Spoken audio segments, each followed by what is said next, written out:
Pak, ada masalah karyawan pengambil sampah atau kebersihan di sebuah kabupaten yang tidak dibayar upahnya selama 6 bulan sampai sekarang. Dan juga tidak didaftarkan BPJS Tenaga Kerja dan Kesehatan. Sedihnya di Senaker diam saja, Pak, sampai mereka bikin aksi buang sampah di halaman kantor bupati. Apa yang harus dilakukan oleh karyawan-karyawan itu, Pak? Mereka harus makan apa? Waduh. Baik. Saya fokus pada pertanyaan pertama ya. Apa yang harus dilakukan oleh karyawan-karyawan itu? Ini kelihatannya kasus ini sempat muncul di media dah.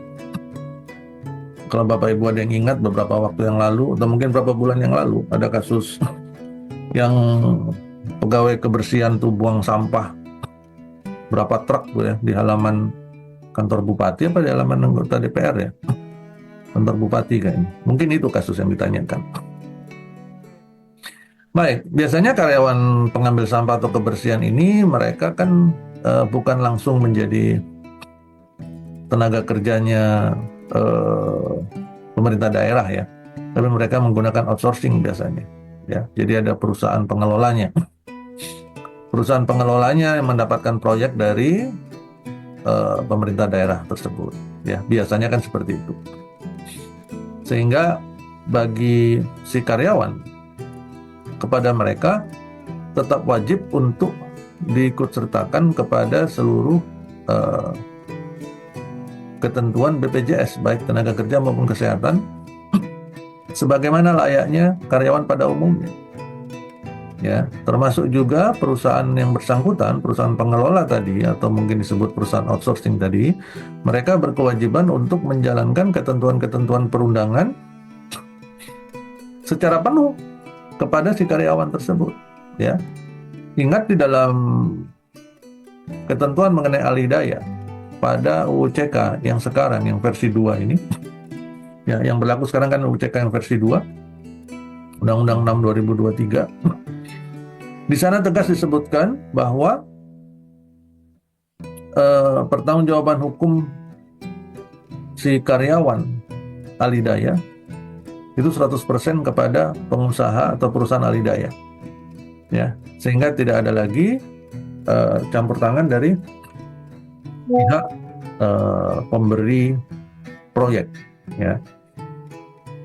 Sehingga tanggung jawab hukumnya ditanggung oleh perusahaan alih daya.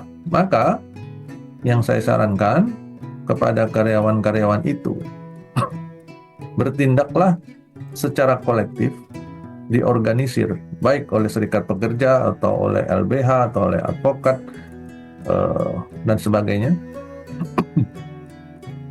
Kemudian jalankan prosedur penyelesaian perselisihan hubungan industrial.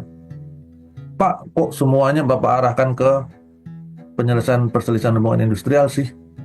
Karena memang hanya itu satu-satunya jalan untuk menyelesaikan perselisihan hubungan industrial dalam hukum ketenagakerjaan di Indonesia.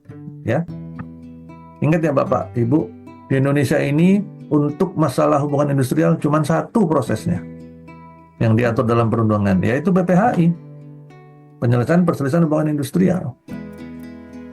Kita punya opsi untuk mogok kerja, Pak, untuk unjuk rasa dan sebagainya. Opsi mogok kerja, opsi apa tadi, unjuk rasa, demo dan sebagainya tadi, seperti saya sampaikan di awal, itu sangat umum hanya untuk menambah pressure, tingkat tekanan yang lebih banyak, yang lebih dalam, yang lebih berat kepada pihak pengusaha.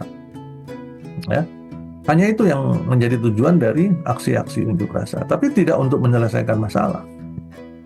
Dengan diberi tekanan yang besar, maka perusahaan merasa ditekan, kemudian mau nggak mau perusahaan atau berada dalam posisi mau nggak mau tadi untuk segera menyelesaikan.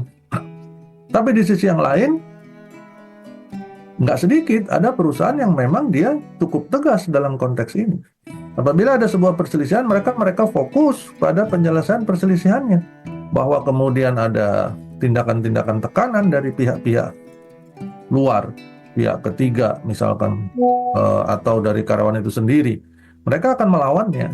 Dan itu terjadi juga di negara kita. Ya, kalau sudah seperti itu berat biasanya.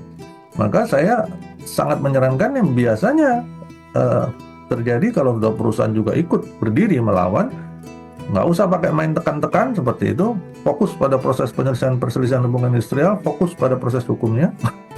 Maka saya sangat menyarankan si pihak karyawan pun juga ikut fokus pada proses hukumnya, ya.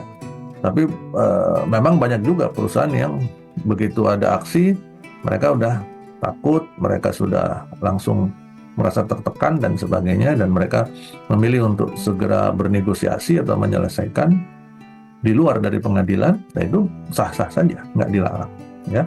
Tapi sah-sah saja juga apabila perusahaan berdiri melawan proses aksi-aksi tadi, ya.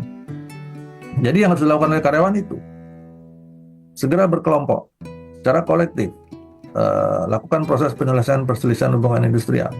Kemudian yang dituntut siapa, Pak? Yang dituntut adalah perusahaan di mana hubungan kerja mereka berlaku. Berarti si perusahaan outsourcingnya itu yang dituntut, ya. Itu yang dituntut. Bahwa ada aksi unjuk rasa misalkan, atau membuatnya menjadi viral supaya mendapat perhatian dari instansi pemerintah atau dari media dan sebagainya, itu silakan saja. Itu adalah tindakan tambahan, ya, yang diharapkan bisa membantu untuk mempercepat penyelesaian perselisihan tersebut, ya.